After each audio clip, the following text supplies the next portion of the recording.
Ready? हाँ साथियों, good evening. अरे गुड इवनिंग पीछे साथियों, बढ़िया हो? तो कुछ याद किया या मैंने शायद कुछ कहा भी था, पूछूंगा ऐसा कुछ कहा था? हाँ चलो ठीक है, अभी पूछते हैं, लेकिन पूछने से पहले कुछ पढ़ा देते हैं, लास्ट में पूछूंगा। लास्ट के 10 मिनट आपसे प्रश्न उत्तर किए जाएंगे, ताकि जो अगर आपने याद किया वो भी भूल जाओगे एक बार, है ना? चलो आगे बढ़ते हैं यहां से।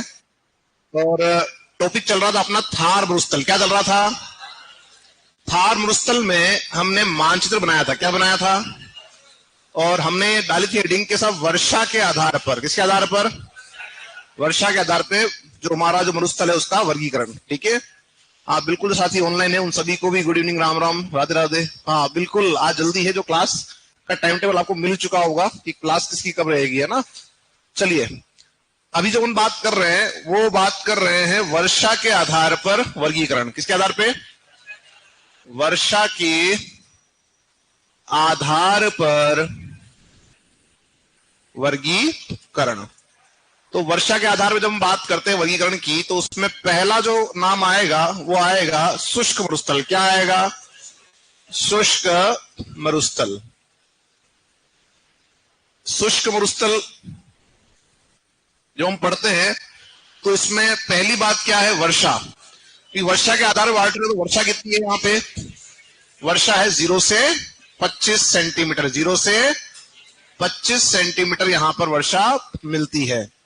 दूसरी बात यहां पे ये आती है कि आपका वनस्पति कैसी है।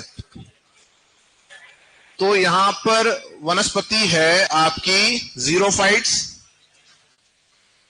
जीरोफाइट्स को हम क्या बोलते हैं?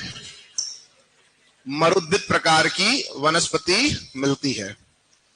इसको आप जीरोफाइट कह दो या कह दो हिंदी में मरुद्भिद। ये आपकी वनस्पति आपकी कहां मिलेगी? शुष्क मरुस्थल के अंदर आपको मिलेगी। क्या विशेषता बढ़ेगी कि जो वनस्पति होगी इसमें पत्तियां छोटी, जड़ें लंबी और कांटे होंगे। अब बात आती है कि साहब इसमें जीले कौन से आते हैं? यहां पर जो है कौन कौन से जीले इसके अंदर आपके शामिल किए जाते हैं। तो जीले लिखाने से पहले मैं आपको बता दूं कि आपने ये देखा था कि जो जीले आते हैं राठी क्षेत्र में, किसमें आते हैं? वे सभी जिले किसमें आ जाएंगे? आपके शुष्क मरुस्थल में।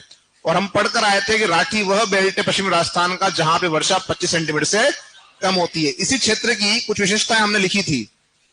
क्या लिखी थी? तो आपको ये पता होगा कि हमने यहां लिखा था आपका एक तो लाठी सीरीज। क्या लिखा था? तो लाठी सीरीज भी जो विशेषता है वो किसकी है? इसी बेल्ट की है। हालांकि हम पढ़ के आ चुके हैं, इसलिए हम इसकी बात यहां नहीं करेंगे, केवल आपको रिमाइंडर दे रहा हूं कि क्या हमने वहां पे पहले पढ़ा था। तो वहां से उठा के अपने को यहां दिमाग में रखना है कि हाँ साहब ये क्षेत्र भी किसमें आता है? शुष्क मरुस्थल में आता है। एक आपने ही पढ़ा था चांदन नलकूप। क्या पढ़ा था? चांदन नलकूप आपने यहां पर पढ़ा था। ठीक है? तो ये कुछ विशेषताएं आपकी इस क्षेत्र की थी।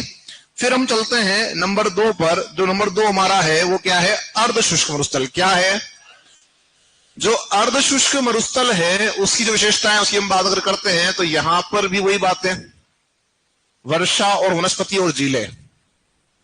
तो यहां पर हम बात अगर करें तो यहां पर विशेषताएं आपकी, पहली वर्षा कितनी है? 25 से 50। वनस्पति कौन सी है? और यहां पर बात आती है जीले कौन से।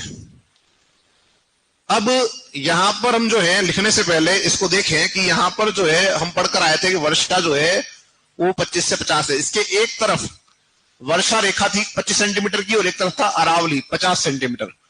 और वनस्पति यहां पर मिल रही है स्टेपी तुल्य। कैसी मिल रही है? स्टेपी तुल्य। स्टेपी क्या है? स्टेपी वास्तविकता में अगर आप चूंकि कृषि विद्यार्थी तो शायद पढ़ा होगा, स्टेपी घास के मैदान है। क्या है? तो स्टेपी जो वर्ड आया वो आया स्टेपी से। और स्टेपी क्या है? घास के मैदान है जहां पर कृषि कार्य किया जा रहा है। और ये मैदान कहां आते हैं? ये मैदान आते हैं यूरेशिया में। कहां आते हैं? और यूरेशिया हम पढ़कर आए थे पेंजिया में कि जहां यूरोप और एशिया मिल रहे हैं आपस में, वो इलाका क्या कहलाएगा? वो कहलाएगा यूरेशिया। क्या कहलाएगा? पास में आ रही है। तो ये ध्यान रखना है यहां पर आपका कि जो यहां जो वनस्पति मिल रही है, मतलब यहां क्या हो रहा है? स्टेपिज मैदान में कि वर्षा कम होती है, इसलिए यहां पर घास ज्यादा पाई जाती है, यहां पर वृक्षों का अभाव है या कमी होती है। सेम ऐसा ही आपके जो है कहां पर इस अर्धशुष्क मरुस्थल में हो रहा है कि यहां पर भी क्या है, वृक्षों का अभाव है, लेकिन घास और झाड़ियां ज्यादा मात्रा में मिलती है। तो हमने क्या बोला साहब, यहां पे क्या है, स्टेपी तुल्य वनस्पति आपकी पाई जाती है। क्लियर सभी का यहां तक? जिले कौन से आएंगे, तो जो जिले हम पढ़कर आए थे भाई, आपको याद आ रहा होगा कि 12 जिले तो शामिल किए थे राष्ट्रीय कृषि आयोग ने, और उसके अलावा कुछ जिले मैंने आपके लिखवाए थे। याद आ रहा है कौन कौन से? नए कौन से बने? बालोतरा, फलोदी, डिडवाना और कुचामन। और कुछ भाग अपन किसका लेने वाले हैं? ब्यावर का। किसका लेने वाले हैं? ब्यावर का। वो जिले किसमें आएंगे? तो जो आपके बचे हुए जो जिले रहेंगे जो उधर नहीं आ रहे हैं, वो सब किधर आएंगे? वो सब आपके इस तरफ आएंगे, यानी अर्धशुष्क मैदान के मरुस्थल के अंदर आपके आने वाले हैं। तो लिखना स्टार्ट करें फटाफट से। पहला डाले आप हेडिंग में शुष्क मरुस्थल, इसको खींच देना गेट को, शुष्क मरुस्थल, और लिखिए इसमें वर्षा। जो शुष्क मरुस्थल है वहां पर लिखेंगे पहला बिंदु वर्षा 0 से 25 सेंटीमीटर। अभी तक कुछ लिखवाया नहीं, जो साथी पूछ रहे ऑनलाइन है ना। शुष्क मरुस्थल में वर्षा कितनी है? 0 से 25 सेंटीमीटर। 0 से 25 सेंटीमीटर, 0 से 25 सेंटीमीटर कर दिया। नेक्स्ट लिखें वनस्पति। वनस्पति ज़ीरोफाइट्स ओब्लिक मरुद्भिद। ज़ीरोफाइट्स ओब्लिक मरुद्भिद। जो वनस्पति मिल रही है वो कैसी मिल रही है? ज़ीरोफाइट्स ओब्लिक मरुद्भिद। और इसमें अपने लिखनी विशेषताएं कुछ, ज़ीरोफाइट्स ओब्लिक मरुद्भिद लिख दिया यहां पे। इसमें एक लाइन जोड़ेंगे अपन, लिखो इस प्रकार की वनस्पति में, इस प्रकार की वनस्पति में पौधों की जड़ें लंबी, पौधों की जड़ें लंबी, पत्तियां छोटी, जड़ें लंबी, पत्तियां छोटी, तथा ये कांटेदार होते हैं। जड़ें लंबी, पत्तियां छोटी तथा ये कांटेदार होते हैं। क्या होते हैं? कांटेदार। अब बात को समझेंगे। क्या बोला अपन ने? जड़ें लंबी है क्योंकि यहां पर आपका जल की कमी है, वर्षा कम हो रही है, तो सतह पर पानी नहीं मिलेगा। पानी प्राप्त करना तो क्या करना पड़ेगा? गहराई पर जाना पड़ेगा। दूसरी बात, पत्तियां जितनी बड़ी होगी वाष्पीकरण उतना ज्यादा होगा। अगर पत्ते छोटी हुई तो वाष्पीकरण क्या होगा? कम होगा। तीसरी बात, कांटे से होते हैं ताकि कोई पशु उसको खा ना पाए। समझ में आ रही बात? तो इस तरह से जो है इसकी बनावट आपकी होती है। आगे लिखे नेक्स्ट लाइन में, लिखे इस क्षेत्र में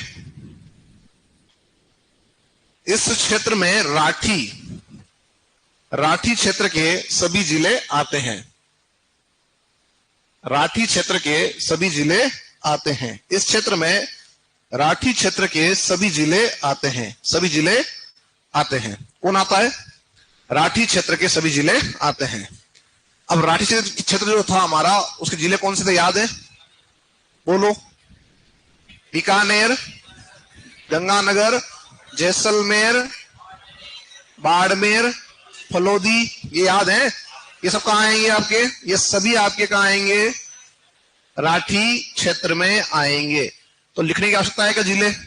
ठीक है, ये अपने को एक लाइन छोड़ दो ताकि घर जाके आप इसको होमवर्क में फील करना कि कौन से जिले आपके राठी क्षेत्र में आ रहे थे। ठीक है, एक लाइन छोड़ दें और घर जाके इसको जो है, ताकि आपका थोड़ा सा क्या हो जाए, रिवाइज भी, आप जो है रिवीजन कर रहे हैं या नहीं कर रहे हो पता लग जाएगा, रिवाइज भी हो जाएगा और अपना ये काम भी हो जाएगा। कर दोगे?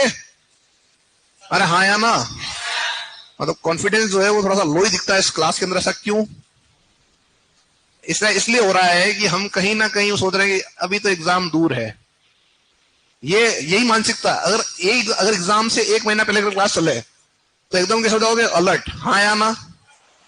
तो ये जो चीज है थोड़े से अपने को इसको अलर्टनेस अभी लाओगे। एग्जाम हमारा जून में ही है, ये सोचे चलो। कब एग्जाम? हाँ, ये जून में 25 में। मई में तो नहीं ले सकते हो तुम्हारा एग्जाम। मई में अब क्या है, संडे नहीं बच रहा है, ये तो ले लेते हैं। ठीक है, चलो आगे बढ़ो। तो ये अपन ने बात यहां पे करी है कि जो आपका शुष्क मरुस्थल है उसमें राठी वाले सभी जिले आपके आएंगे। मैं कुछ कुछ काम आपको दूंगा और वो आपको करना है, ठीक है। नेक्स्ट लिखो अगला, अर्धशुष्क मरुस्थल। अर्धशुष्क मरुस्थल, अर्धशुष्क मरुस्थल और लिखिए इसमें अर्धशुष्क साथियों, लिखिए वर्षा 25 से 50 सेंटीमीटर, वर्षा 25 से 50 सेंटीमीटर, वर्षा 25 से 50 सेंटीमीटर, 25 से 50 सेंटीमीटर। इसी में एक लाइन जोड़ेंगे और लिखेंगे आगे, इस मरुस्थल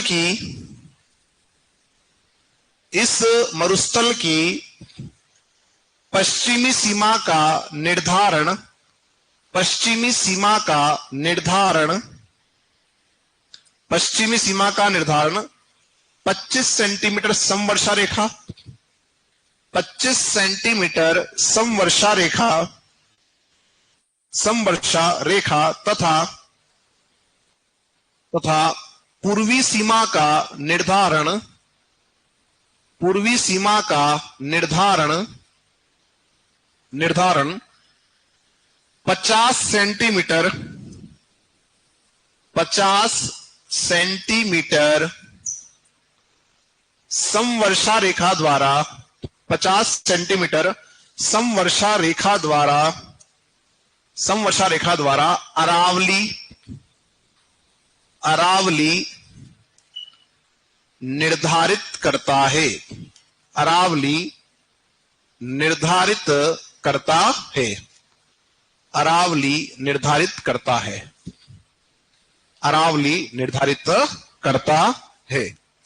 ठीक है, तो एक तरफ कौन है इसके, तो अगर एक तरफ देखोगे तो कौन सी आपकी रेखा है 25 सेंटीमीटर, एक तरफ कौन है अरावली है जो क्या आपका कर रहा है 50 सेंटीमीटर रेखा को रखता है। तो दोनों के बीच में जो इलाका है वो कौन सा है, वो है आपका अर्धशुष्क मरुस्थल। अगला लिखो, लिखो यहां पे साथियों, वनस्पति, वनस्पति कौन सी है, स्टेपी तुल्य वनस्पति। क्या लिखेंगे वनस्पति में, स्टेपी तुल्य, वनस्पति लिखें स्टेपी तुल्य, स्टेपी तुल्य।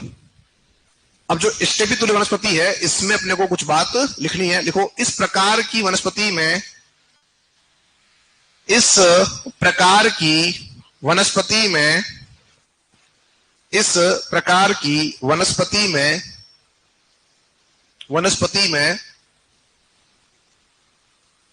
घास व झाड़ियां अधिक, घास व झाड़ियां अधिक तथा, घास व झाड़ियां अधिक तथा वृक्षों का अभाव पाया जाता है। तो यानी कि वृक्ष तो कम मिल रहे हैं और घास और झाड़ियां आपको ज्यादा देखने को मिलती है। कहां पर, स्टेपी तुल्य वनस्पति में। अब लिखो जीले, जीले। अब इसमें एक लाइन जोड़ें सिंपल सी, लिखें राठी क्षेत्र के जिलों को छोड़कर, राठी क्षेत्र के जिलों को छोड़कर, जिलों को छोड़कर अन्य सभी, अन्य सभी, अन्य सभी मरुस्थलीय जिले, अन्य सभी मरुस्थलीय जिले इसमें आते हैं, अन्य सभी मरुस्थलीय जिले इसमें आते हैं। और यहां छोड़ोगे 2 लाइन, कितनी छोड़ोगे, उन जिलों के नाम आपको यहां पे रखने हैं। अब आपको सर हम तो कैसे करें, ऐसा तो नहीं मन में, तो कैसे करें, तो जो पढ़ाया है उसको रिवाइज करके इसको काम को आगे बढ़ाना है। पीछे वाला जो पढ़ा हुआ अभी तक है वो सब लिंक हो रहा आगे से आगे, समझ में आ रही बात। तो अगर आपको पीछे वाला याद है तभी आपके दिमाग में आगे वाला बैठता जाएगा, नहीं तो क्या होगा, वो बाउंसर लगेगी हमारे क्या पढ़ाया जा रहा है। समझ में आ रही बात। तो जितना पीछे पढ़ाया है वो सारा का सारा मैं आगे लिंक करवाऊंगा इसी तरह से। चलो आगे। तो ये अपन ने बात कर ली, 2 प्रकार के मरुस्थल हैं। 2 प्रकार के मरुस्थल में कौन से हैं आपके, शुष्क और अर्धशुष्क, शुष्क और अर्धशुष्क। सीधा प्रश्न पूछ लेगा कि निम्न में से शुष्क मरुस्थल में कौन सी वनस्पति मिलती है, निम्न में से कौन सी विशेषता शुष्क मरुस्थल की है या अशुष्क मरुस्थल की है, या कौन सी विशेषता नहीं है। तो 3 सेंटेंस जो हो गए वो तो क्या होंगे, विशेषता वाले होंगे और एक नहीं वाला होगा। समझ में आ रही बात? तो उसमें हो सकता है जिलों का नाम हो, वर्षा की मात्रा हो और वनस्पति का गुण हो। तो एक विशेषता ऐसी होगी जो जो विशेषता इस वाले क्षेत्र की नहीं होगी। तो इतना सिंपल प्रश्न आएगा, इससे ज्यादा कोई प्रश्न इसमें बनने की संभावना नहीं। अगर हमने ढंग से उस काम को कर लिया जो दिया जा रहा है उसको, तो हमारा काम वैसे ही हो जाएगा। और मैंने कहा था कि राजस्थान का मानचित्र आपके दिमाग में होना चाहिए। आई थिंक आप लोगों ने प्रैक्टिस की होगी, ऐसा मेरा मानना है। अब आ जाओ यहाँ पे, नेक्स्ट जो हम बात कर रहे हैं, हमने अभी जो बात की वो बात की है वर्षा के आधार, किसके आधार बात की है। अब जो हम बात करेंगे साथियों, वो बात करेंगे मरुस्थल का प्रादेशिक वर्गीकरण। क्या पढ़ने वाले हैं अपन? मरुस्थल का प्रादेशिक वर्गीकरण। एक लाइन छोड़ के हेडिंग डालना, मरुस्थल का प्रादेशिक वर्गीकरण। मरुस्थल का प्रादेशिक वर्गीकरण। और ये जो भी काम दिया वो कल चेक करूंगा, पहले पढ़ाने से पहले जिलों के नाम कल चेक करूंगा आके पर्सनली, ठीक है? कितना आप पढ़ रहे हो भी पता लग जाएगा। मरुस्थल का प्रादेशिक वर्गीकरण कर लोगे ना? अब तुमको लग रहा होगा दूसरे से तो कुछ कहते नहीं, यही क्यों इतना दबाव डालते हैं। तो मेरा ये टारगेट है कि 7 से 8 क्वेश्चन जो भी ज्योग्राफी के आ रहे हैं वो 8 के 8 राइट होने चाहिए। समझ में आ रही बात? ताकि 16 नंबर कहीं जाए नहीं, हिले नहीं। अरे हाँ या ना? मतलब मेरा वो नहीं कि 90 80 ऐसा नहीं, मेरा है कि 100 में से 100 का टारगेट होना चाहिए, तभी तो आप कर पाओगे। एक आधा क्वेश्चन के ऊपर नीचे हो गया तो भी 90 तो रहेगा हाथ में, ये मान के चलो। चलो अब ये डाले आपने हेडिंग। अब हेडिंग डालने के बाद अपने जो है नजरों को यहां रखें बोर्ड पर। देखो साथियों, अभी तक जो आपने पढ़ा उसमें 2 बातें की, एक तो शुष्क मरुस्थल, एक आपका अर्धशुष्क। अब जो हम यहां बात कर रहे हैं वो कर रहे हैं प्रादेशिक आधार पे, यानी जो रीजनल आपका जो इसका वर्गीकरण है वो कैसा होगा। तो पहली बात यदि आप देखें तो इस वाले पार्ट को हम क्या करें, शुष्क मरुस्थल। ये वो का वही है, इसमें कोई भी अन्य बात देखने की आपको आवश्यकता नहीं है। जो बातें हम पीछे करके आए थे ये वो का वही है, यानी शुष्क मरुस्थल कह दो, ऐसे कह दो मराठी क्षेत्र, एक ही बात है। अब जो ऊपर का इलाका है, इस इलाके को हम कहेंगे गग्गर बेसिन। क्या कहेंगे? बेसिन का मतलब क्या होता है? मैदान। या क्या नाम आ रहा है? गग्गर बेसिन। यानी गग्गर जो नदी है उसका जो बेसिन का इलाका है वो क्या कहला रहा है? गग्गर बेसिन। अब जो ये इलाका है, इस इलाके में हमने बात की थी शेखावटी। क्या बात की थी? तो ये जो इलाका है ये इलाका है शेखावटी व नागौरी उच्च भूमि का, नागौरी अपलैंड का। शेखावटी व नागौरी उच्च भूमि का इलाका है। किसका इलाका है? शेखावटी व नागौरी उच्च भूमि का क्षेत्र आपका है, ठीक है। और एक जो ये इलाका है, इस बेल्ट में आपकी नदी बहती है लूणी। क्या बहती है? तो इसको हम कह सकते हैं लूणी बेसिन, या इसको हम कहते हैं लूणी जवाई बेसिन, एक ही बात है। तो यहां पर जो नदी मूल है वो कौन सी है? लूणी है। और उसके द्वारा, उसकी और उसकी जो सहायक नदियां हैं उनके द्वारा निर्मित ये मैदानी भाग है। तो प्रादेशिक आधार पर हम बांटेंगे मरुस्थल को 4 भागों में। कितने बांटेंगे? इसमें से ये आपने पढ़ा हुआ है, ये 3 को हमको अलग से पढ़ना है। तो एक बार चित्र बनाओ जल्दी से और फिर चलते अपन आगे।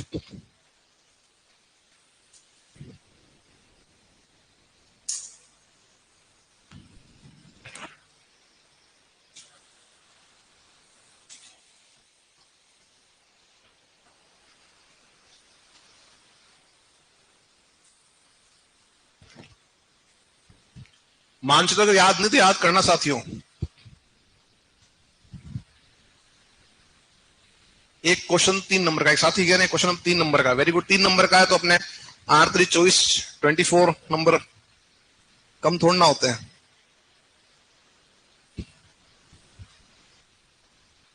पिछली बार शायद 10 या 11 क्वेश्चन आए थे, 11 थे 11।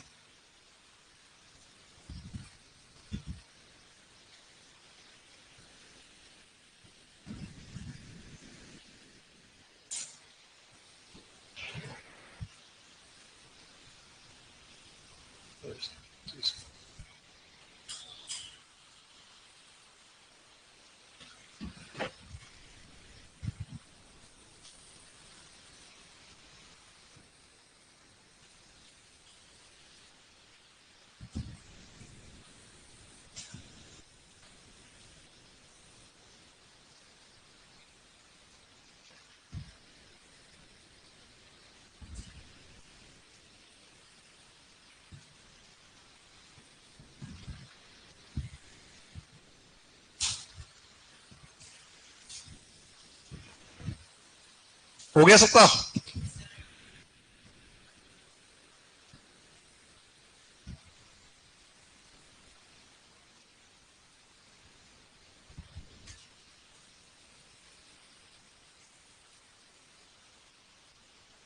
तुम लोग पहले पढ़ लिए क्या? पहले पढ़ा हुआ है तो पहले बना लिया कि नोट्स तो लेके बैठे अपन? अधिकांश में देख रहा हूं यहाँ पे नोट्स लेके बैठे हैं, उसमें यूं कर रहे हैं बस खाली, यानी वो पहले पढ़ चुके हैं, है ना? चलो अच्छी बात है।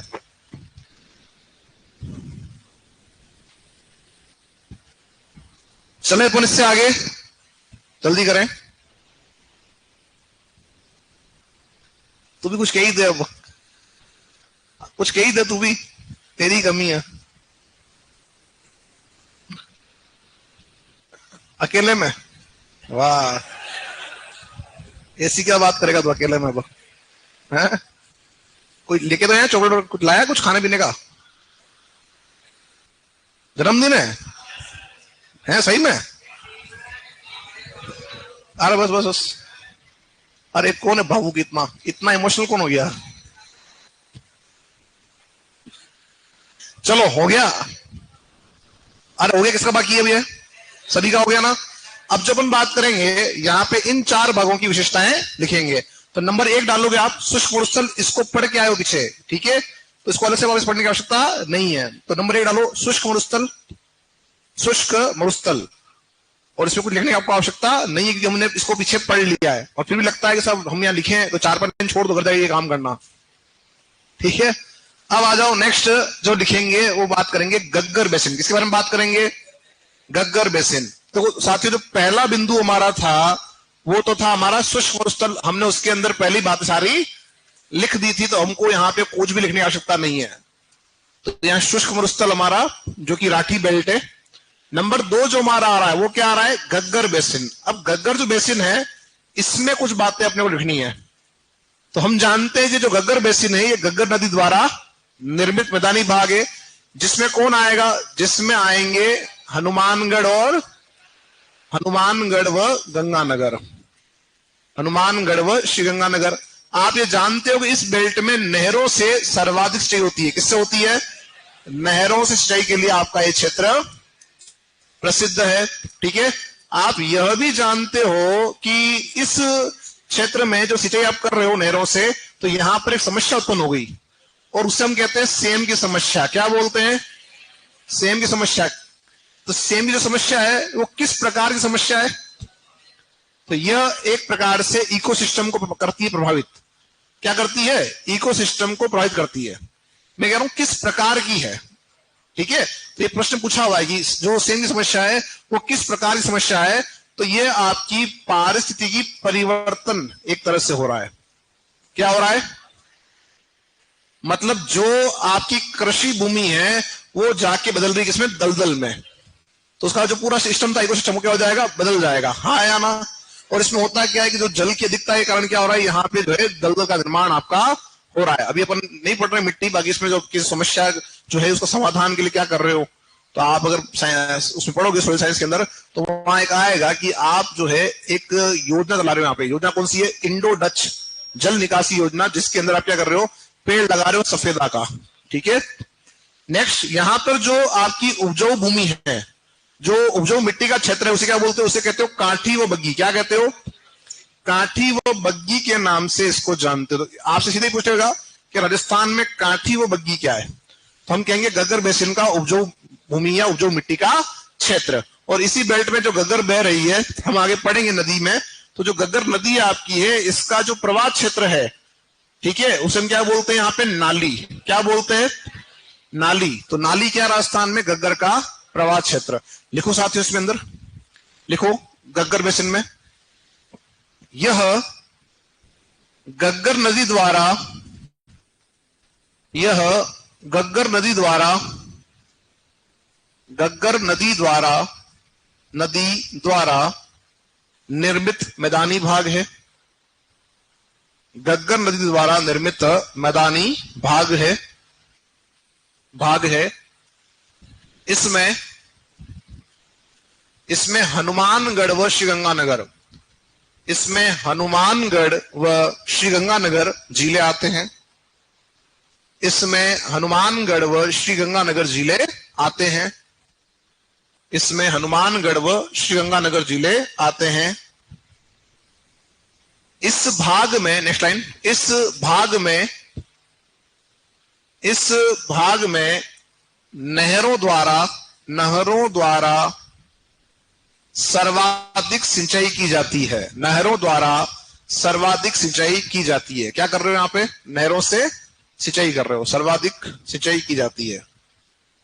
नहरों द्वारा सर्वाधिक सिंचाई की जाती है। लिख दिया। नेक्स्ट, ठीक है। यह क्षेत्र सेम की समस्या से प्रभावित है। यह क्षेत्र सेम की समस्या से प्रभावित है। सेम की समस्या से प्रभावित है। सेम की समस्या से प्रभावित है। नेक्स्ट लाइन में लगाएंगे पॉइंट, काठी व बग्गी। काठी व बग्गी।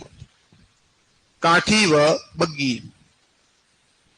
और लिखिए इसमें काठी बग्गी में, गग्गर बेसिन में उपजाऊ मिट्टी का क्षेत्र। गग्गर बेसिन में उपजाऊ मिट्टी का क्षेत्र। गग्गर बेसिन में उपजाऊ मिट्टी का क्षेत्र क्या कहला रहा साथियों? काठी व बग्गी। गग्गर बेसिन में उपजाऊ मिट्टी का क्षेत्र, ठीक है। और जब अपन पढ़ेंगे नदी का नाम क्या आ रहा है, गग्गर, तब हम पढ़ेंगे आगे चल के, तब ध्यान रखना नाली किसको कहते हैं। नाली हम कहते हैं गग्गर के प्रवाह क्षेत्र को। आप पूछूंगा मैं आपसे। अगला जो नंबर 3 पर आएगा वो आएगा शेखावटी व नागौरी उच्च भूमि। शेखावटी व नागौरी उच्च भूमि। अब जो शेखावटी आप पढ़कर आए थे, कौन कौन आता है? चूरू सीकर झुंझुनू। अब यहां समझो ये क्या कह रहा है। ये कह रहा है नागौरी उच्च भूमि। उच्च भूमि मतलब क्या होता है? अपलैंड। आप दो बातें पढ़ के आते हो मैदानी भाग में, खादर और बांगड़। खादर क्या होता है?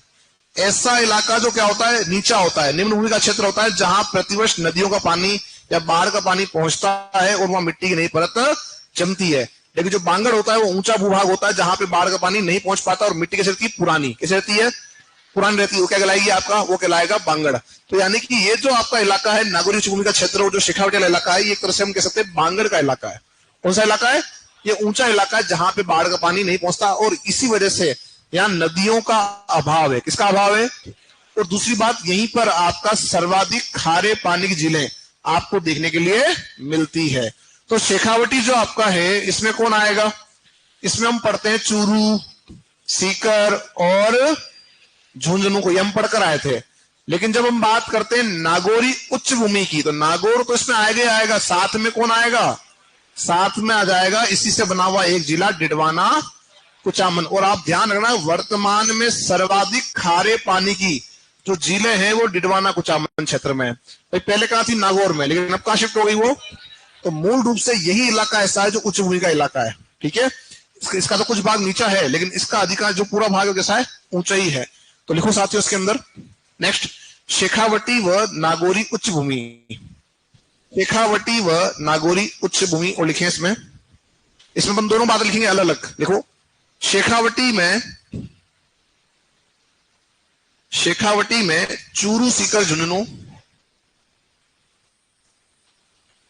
चूरू सीकर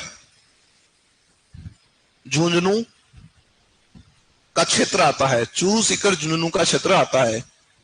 चूरू सीकर झुंझुनू का क्षेत्र आता है। चूरू सीकर झुंझुनू का क्षेत्र आता है। क्लियर है सभी का? नेक्स्ट लिखो, नागौरी उच्च भूमि में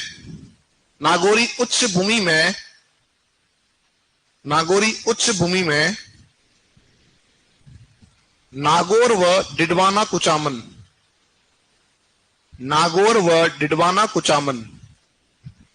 का क्षेत्र आता है। नागौर व डिडवाना कुचामन का क्षेत्र आता है, ठीक है। नेक्स्ट लाइन लिखेंगे, अगला बिंदु, यह क्षेत्र उच्च भूमि ऑब्लिक क्या करेंगे अपन, बांगड़, क्या करेंगे, बांगड़, बांगड़ क्षेत्र है, बांगड़ क्षेत्र है, बांगड़ क्षेत्र है, यहां नदियों का अभाव,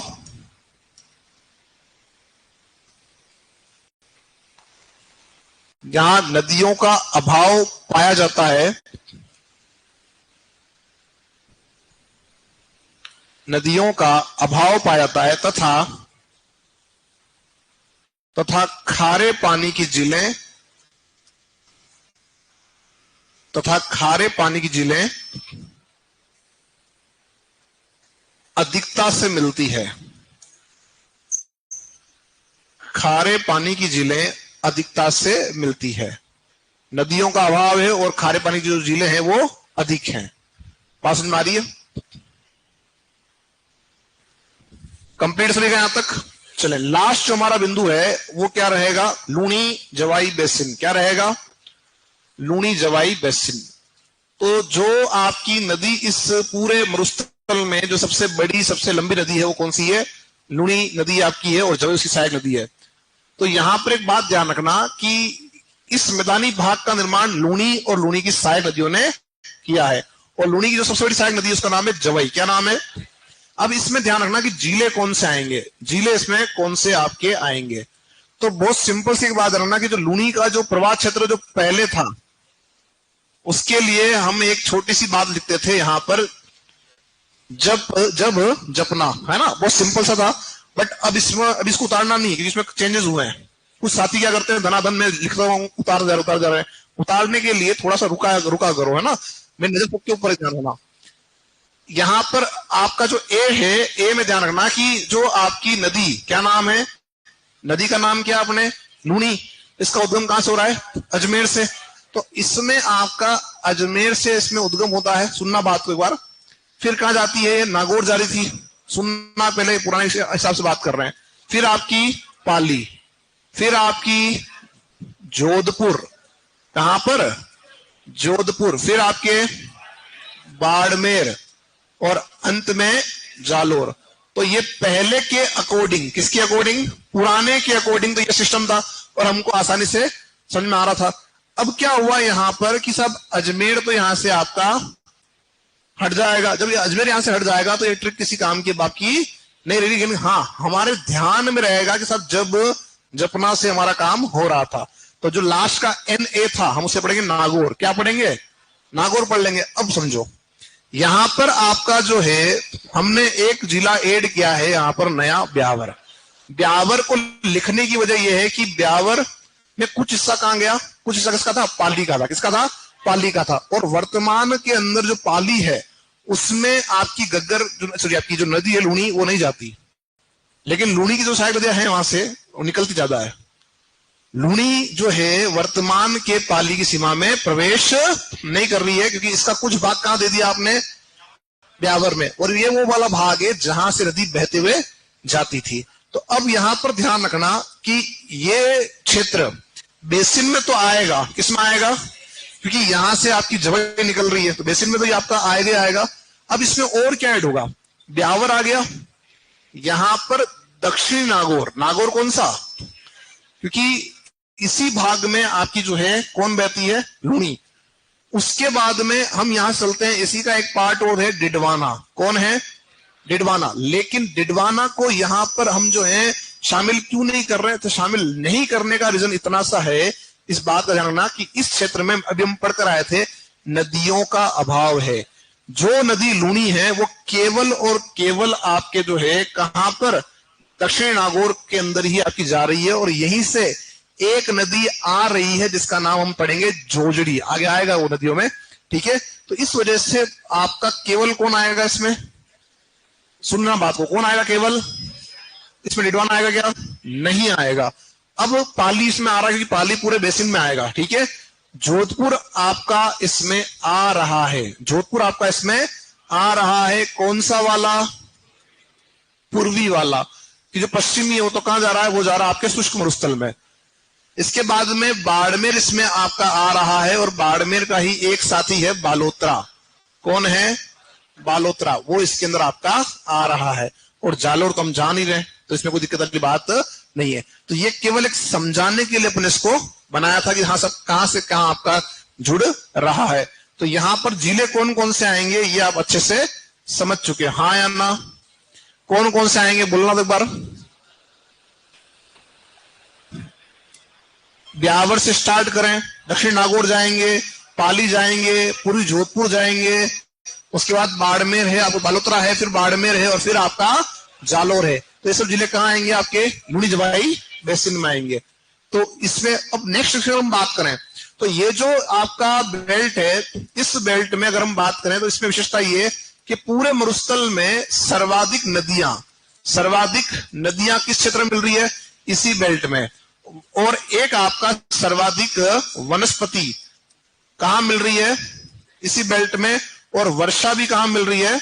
इसी बेल्ट में। तो सर्वाधिक क्या मिल रहा है यहाँ पे? सर्वाधिक नदियां हैं, सर्वाधिक वनस्पति और सर्वाधिक आपकी वर्षा। तो पूरे मरुस्थल में केवल यही इलाका ऐसा है जहां पर नदियां, वनस्पति और वर्षा अन्य स्थानों की तुलना में ज्यादा है। बात समझ में आ रही है? ठीक है, तो लिखना स्टार्ट करो साथियों। लूणी जवाई बेसिन लिखें। इस मैदानी भाग का निर्माण, इस मैदानी भाग का निर्माण, मैदानी भाग का निर्माण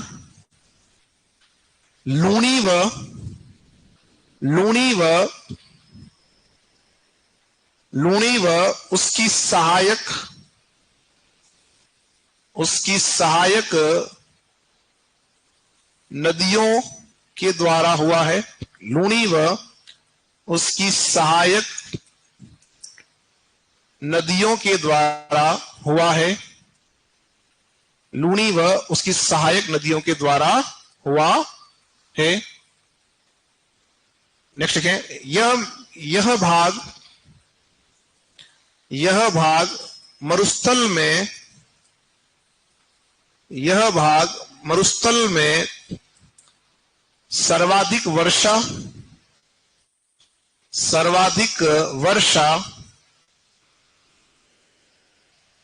वर्षा कोमा वनस्पति व सर्वाधिक वनस्पति व सर्वाधिक नदियों वाला भाग है। सर्वाधिक नदियों वाला भाग है। सर्वाधिक नदियों वाला भाग है। सर्वाधिक नदियों वाला भाग है। क्लियर सभी का यहां तक? नेक्स्ट है जिले कौन कौन से इसमें आ रहे हैं? लिखो जिले। पश्चिमी ब्यावर, यानी ब्यावर का कौन सा भाग आ रहा है? पश्चिमी वाला। पश्चिमी ब्यावर जो इलाका कहां से लिया आपने? पाली से लिया था वो है ना। तो इसमें ब्यावर आ जाए तो कोई दिक्कत नहीं है, दिशा लिखवा रहा हूं, ठीक है। अगर केवल नाम आ जाए ब्यावर तो घबराना नहीं है। फिर लिखो नेक्स्ट दक्षिणी नागौर,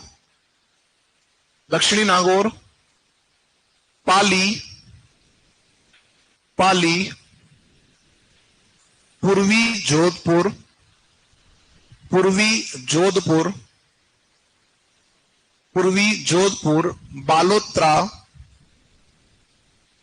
जोधपुर, बालोत्रा, बाड़मेर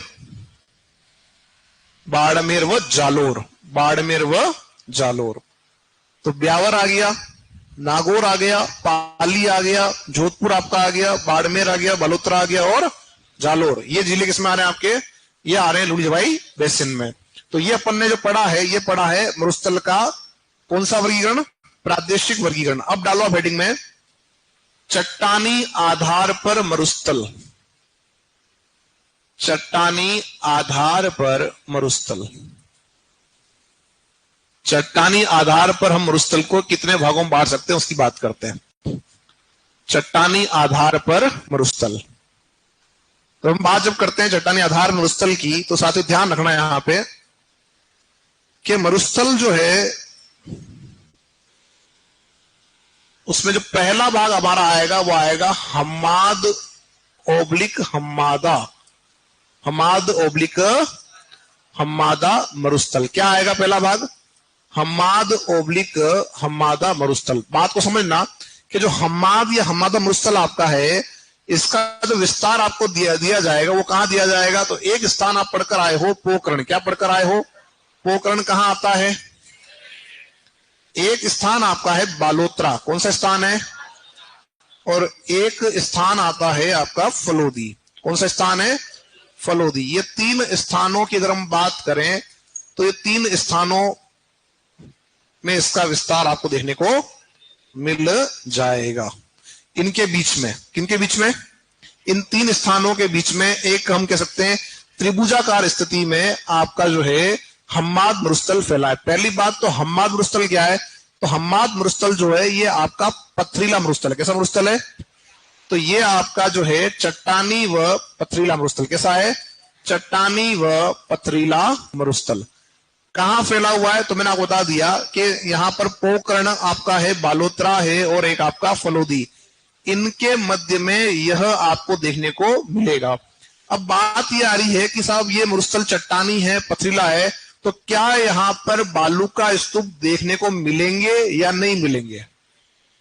हाँ या ना? क्या लगता है? मरुस्थल का इलाका है, यहां पर बालू का स्तूप देखने को मिलेंगे या नहीं मिलेंगे? तो दो आंसर आ रहे, मिलेंगे और कुछ कह रहे हैं नहीं मिलेंगे। तो जो कहते हैं नहीं मिलेंगे पहले वो आ जाओ। ऐसे कौन कौन साथी जो कह रहे हैं नहीं मिलेंगे? नहीं मिलेंगे वाले कुछ एक हैं।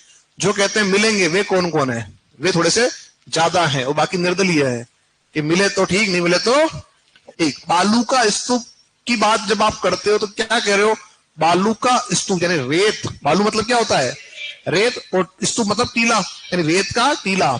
अब यहां पर क्या दिख रहा है? पत्थर है। क्या है? यहां पर चट्टाने हैं और पत्थर है।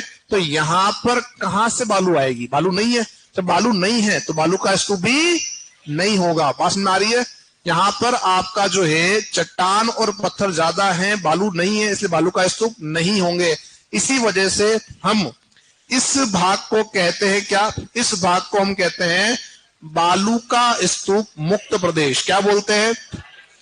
बालू का स्तूप मुक्त प्रदेश। बालू का स्तूप मुक्त प्रदेश। बात समझ में आ रही है? तो अगर हमसे पूछता है कि जो मरुस्थल का इलाका हमारा है, थान मरुस्थल का इलाका, उसके कितने भाग पर जो है बालू का स्तूप नहीं है, यानी वो कितना भाग ऐसा है जो बालू का स्तूप मुक्त है, तो यहां पर जो मुक्त की है वो कितना हो जाएगा? 41.50%। कितना हिस्सा? तो 41.50% जो भाग आपका है वो बालू का स्तूप मुक्त है, वहां बालू का स्तूप नहीं मिलता। अब क्या पूछेगा? इसका उल्टा कर लो। इसका उल्टा कर लो कि साहब ये पूछ ले अगर हमसे कि बालू का स्तूप युक्त प्रदेश कितना है? बालू का स्तूप युक्त प्रदेश, बालू का स्तूप युक्त प्रदेश का प्रतिशत कितना है? तो टोटल कितना? 100 है, और 100 में से आप निकाल दोगे कितना? 41.50 कितना आ जाएगा? 58.50। 58.50% आपका जो है ये निकलकर आपका आ जाएगा। बात समझ में आ रही है? तो क्या पूछेगा कि कितना भाग जो है बालू का स्तूप मुक्त है? क्या बताओगे? बस ये ध्यान रखना, मुक्त और युक्त ये दो शब्द ही आपके वहां दे रखे होंगे। मुक्त और, है ना भाई, सैंडून फ्री, है ना? तो ये हमारा कितना हो जाएगा? 41.50%। कोई आपत्ति? लिखो इसके अंदर, पहला लिखो हम्माद ओब्लिक हम्मादा मरुस्थल। हम्माद ओब्लिक हम्मादा मरुस्थल। और लिखो इसमें यह चट्टानी व पथरीला मरुस्थल है। यह चट्टानी व पथरीला मरुस्थल है। यह चट्टानी व पथरीला मरुस्थल है, मरुस्थल है जो पोकरण बालोत्रा, जो पोकरण बालोत्रा व फलोदी, जो पोकरण बालोत्रा व फलोदी के मध्य फैला है। जो पोकरण बालोत्रा व फलोदी के मध्य फैला है। कहां फैला हुआ है? पोकरण बालोत्रा व फलोदी के मध्य फैला है। क्लियर सभी का? फैला है। नेक्स्ट, यहां रेत का अभाव है।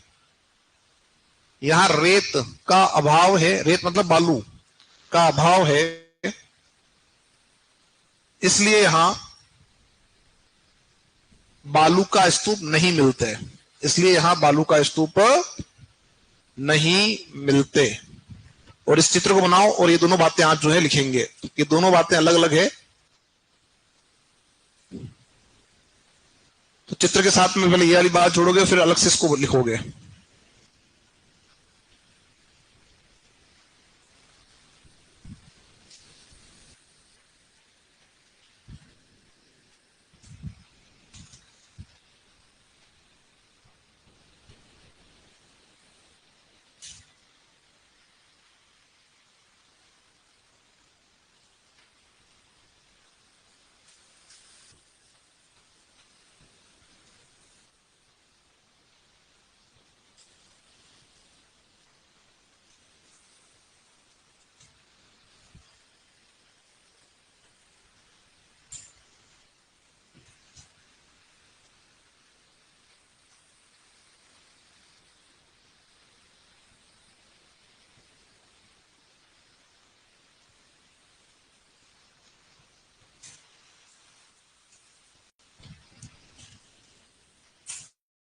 कंप्लीट है?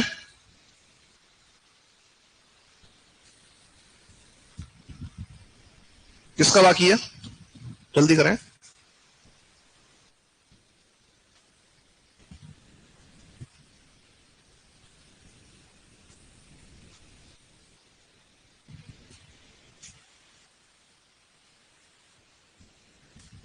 तो बालू का स्तूप मुक्त और बालू का स्तूप युक्त दोनों का ध्यान रखना, ठीक है।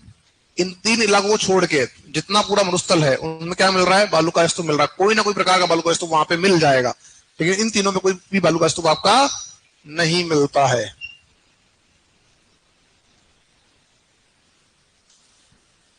कंप्लीट सभी का यहां तक? चलो आगे बढ़ेंगे।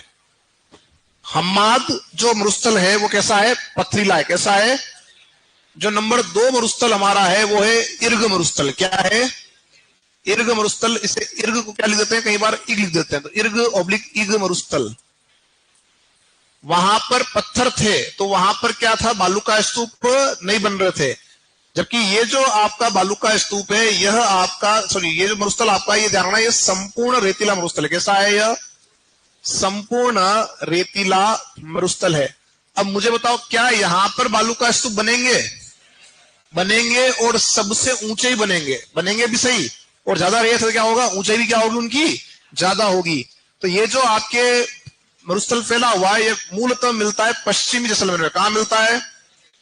जो पश्चिमी जैसलमेर का इलाका है, जो सम वाला इलाका है आपका, उस इलाके में यह देखने को मिलता है। और इसी भाग में सबसे ऊंचे बालू का स्तूप देखने को मिलते हैं राजस्थान में।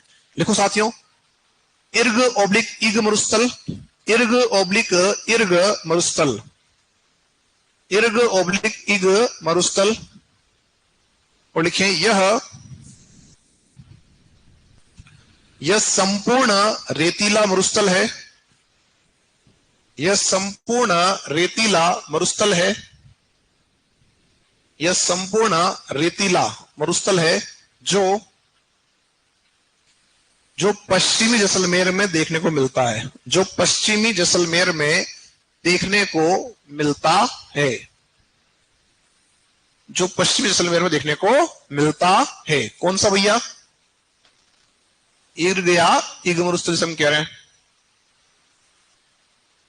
पश्चिमी जैसलमेर में देखने को मिलता है। कंप्लीट है सभी का? चलो नंबर लिखोगे 3। नंबर 3 पर आएगा रेग मरुस्थल। क्या आएगा? रेग मरुस्थल। तो जो शब्द है रेगिस्तान, वो बना भी आपका इसी से है, रेग से ही बना है। ध्यान रखना, रेगिस्तान और मरुस्थल में अगर आप देखोगे तो भिन्नता है, ठीक है। कि मरुस्थल 2 प्रकार का हो सकता है। क्या बताया था मैंने? ठंडा और गर्म। लेकिन जो रेग है वहां पर क्या होता है? जो रेग आपका शब्द है, ध्यान रखना, यह एक प्रकार से मिश्रित मरुस्थल है। कैसा मरुस्थल है? यह मिश्रित मरुस्थल की श्रेणी में आएगा, जहां पर आपका रेत और चट्टान दोनों मिलती है। क्या मिलती है यहां पे? तो लिखो साथियों, रेग मरुस्थल। देखिए, यह मिश्रित मरुस्थल है। यह मिश्रित मरुस्थल है। यह मिश्रित मरुस्थल है जिसमें रेत जिसमें रेत व चट्टान दोनों मिलती है, या मिश्रित मरुस्थल है जिसमें रेत व चट्टान दोनों मिलती है, दोनों मिलती है, जिसमें रेत व चट्टान दोनों मिलती है। क्लियर सभी का? यहां तक क्या मिल रहा है? यहां पे दोनों मिल रहे हैं आपके, ठीक है। अब ये तो हमने पढ़ लिया मरुस्थल के प्रकार। अब हम जो पढ़ने वाले हैं वो डालें आप हेडिंग में, मरुस्थल में बनने वाली स्थलाकृतियां। मरुस्थल में बनने वाली स्थलाकृतियां।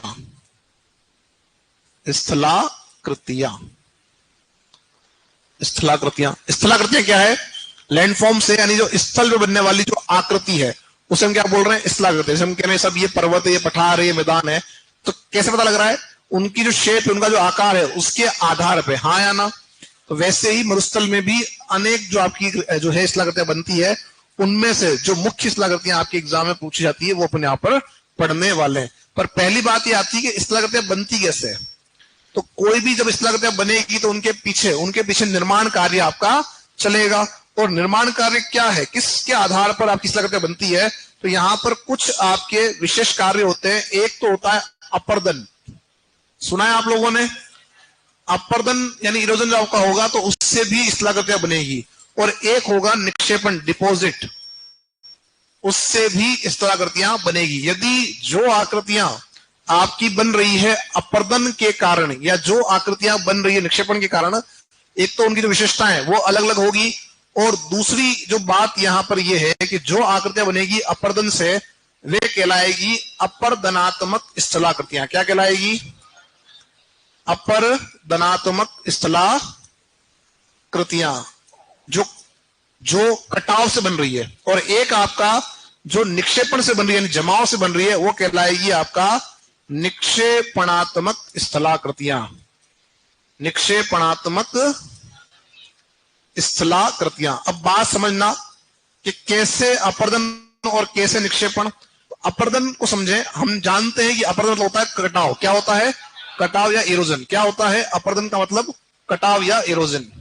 हाँ साथी, तुम जो है साथी जो आगे बैठे हुए चुपके से, वो बताएंगे। हाँ खड़े हो रहे हैं एक बार साथी।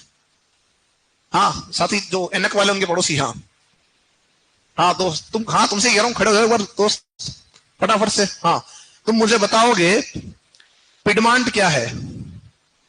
पढ़ाया मैंने अभी तक इसको? क्या नहीं पढ़ाया? पढ़ा दिया ना? याद क्यों नहीं है? बैठो नीचे, नहीं पढ़ाया है? पढ़ाया ही नहीं अभी तक तो कहां से याद होगा? समझ में आ रही बात? अरे हाँ या ना? कहां पढ़ाया मैंने? अभी तो आगे आएगा वो। अरे कहने का मतलब ये हो रहा है कि जो चीजें आप यहाँ पढ़ रहे हो वो चीजें याद होनी चाहिए। मैंने उसको बोला कि यार पिडमांट क्या है, अगर वो क्लास के उसका ध्यान फोकस होता तो क्या बोलता? सर ये पढ़ाया ही नहीं है। अरे हाँ या ना? पर उसने कहा हाँ सर पढ़ाया तो सब याद। तो कहने का इतना सा मतलब है कि आप अपना ध्यान का रखो, बोर्ड पे ध्यान रखो। मेरा ध्यान है, मैं पहली बार किसी टोकता नहीं, लेकिन तीसरी चौथी बार में तो मैं टोक देता हूं। तो हो गई थी तीसरी चौथी बार? हाँ या ना? चलो आगे आ जाओ। अब यहां से अपन चलते हैं आगे। मैं जो समझाना चाह रहा हूं कि अपर्दन यानी कटाव, अपर्दन यानी निक्षेपण मतलब जमाव। इसको समझो एक उदाहरण से कि आप जब बन गए, क्या बन गए? सुपरवाइजर। क्या बन गए? और फिक्स हो गए, फिर अच्छी सैलरी मिल रही है ना? या आपने मान लो और अच्छी तरक्की कर ली, डबल ए बन गए, ए बन गए। अब आप जो है कि बोल रहे यार अब थोड़ा सा जो है क्या करना पड़ेगा? मकान बनाना पड़ेगा, बड़ा मकान। तो आप बड़े भवन को बनाने की तैयारी कर रहे हो। आपने क्या किया? सब रेत मंगवाई। क्या मंगवाई? अब आपने इमेजिन करो, सही में हो सकता है बन जाओ, हो सकता है ऐसा हो जाए। अब आपने क्या किया? एक ट्रक भर के रेत मंगाई और आपने उसको खाली कराया। खाली करा क्या हो गया? एक टीला बन गया। क्या बन गया? टीला बन गया। अब क्या हुआ कि आपने उसको खाली कराया और अचानक से जो है तेज आंधी आ गई या तेज बारिश आ गई। तो क्या हुआ? वहां से जो रेत है वो हवा के साथ या पानी के साथ क्या होगा? एक स्थान से दूसरे स्थान पर जाएगी। हाँ या ना? जब वो वहां से हटी तो क्या हुआ? उस टीले का जो शेप है वो शेप आपका बदला। उसका आकार क्या हो जाएगा? चेंज हो जाएगा। हो जाएगा चेंज।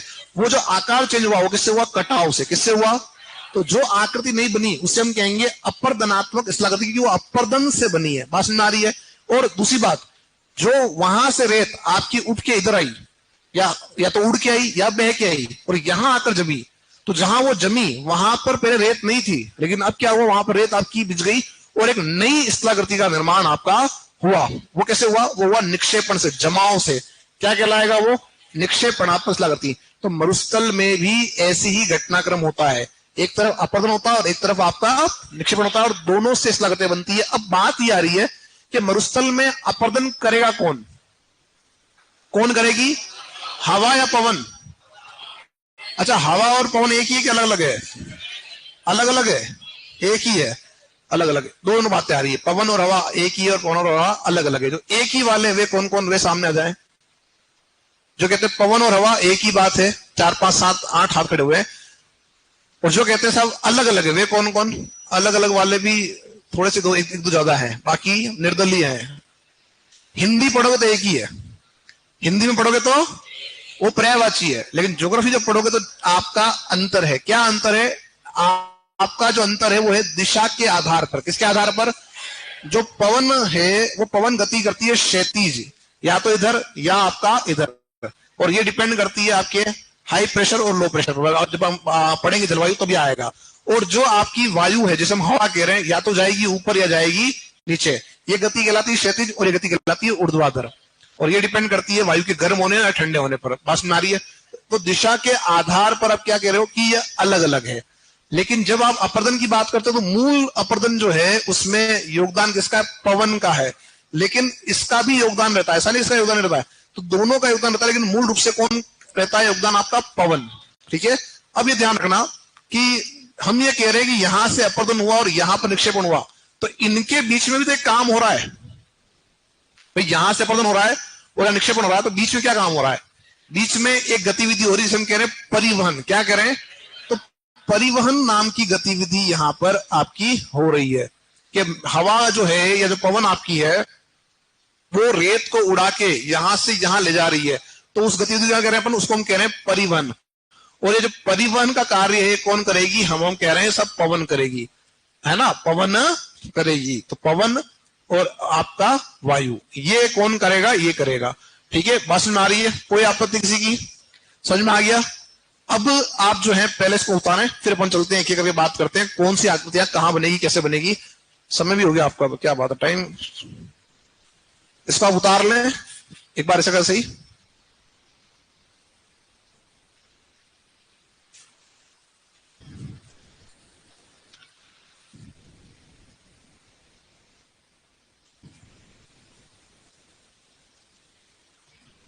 ट्वेंटी 26 है ना आज?